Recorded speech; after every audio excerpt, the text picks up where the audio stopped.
யாருக்கு தெரியுமா இந்த வீடு யாருக்கு தெரியுமா? பழக்கம் சொன்னீங்கல்ல, பழக்கம் சொன்னீங்கல்ல. கோயில் இருக்கு, சாமி மட்டும் போட்டு வச்சு நீ தாராளமா போலாம். ஒரு நிமிஷம், இந்த வீடு உங்களுக்கு தெரியுமா? இப்ப தெரிஞ்சோன்னு சொன்னீங்கல்ல. இந்த வீடு யாருக்கு தெரியுமா? இந்த லைன் வீடு எல்லாம் தெரிஞ்சது நீங்க யாரும் தெரியாதுல. நீங்க என்ன சொன்னீங்க? இந்த லைன் எல்லாமே தெரிஞ்சவங்க தான் சொன்னீங்க. அவங்க எல்லாத்தையும்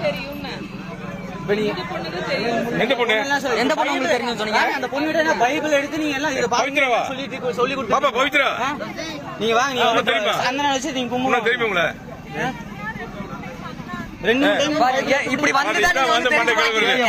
ஏய் நம்ம ஆத்தா கும்பிட்டு போட்டு போய் அங்க பிசாசு கும்பிட்டு இருக்க என்ன மணி போய் வந்து போயசரான்னு பேசிட்டு இருக்கிறேன்.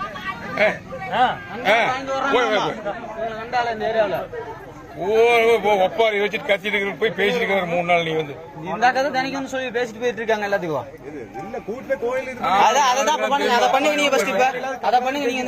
மிஸ் கால் விட்டுருக்காங்க, ஆள் வருவாங்க.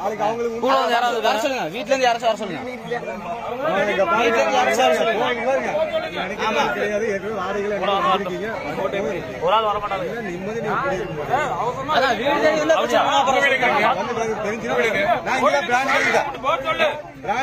இவங்க இல்ல நடந்து நிறைய ரிசர்ச் பண்ணிட்டு இருக்காங்க. உண்மைதான், நானே நிறைய பாத்திருக்கேன்.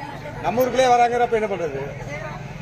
நீங்க எதுவும் பேசுறீங்கன்னா சாமி கூட திண்ணீர் வைக்க நீ வைக்க நீ போயிட்டு ஜெயில இதெல்லாம் நாங்க அங்க பாத்துட்டு இருக்கோம். நீங்க இங்க பாக்குறது தப்பு இல்ல, ஜெயிலுக்கு அனுப்பிச்சிருவோம்.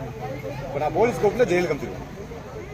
சாமி கும்பிடுறீங்களா ஜெயிலுக்கு போறீங்களா முடிவு பண்ணிக்கலாம். சாமி இன்னைக்கு ஒரு நாள் கும்பிட்டு போயிருவாங்க.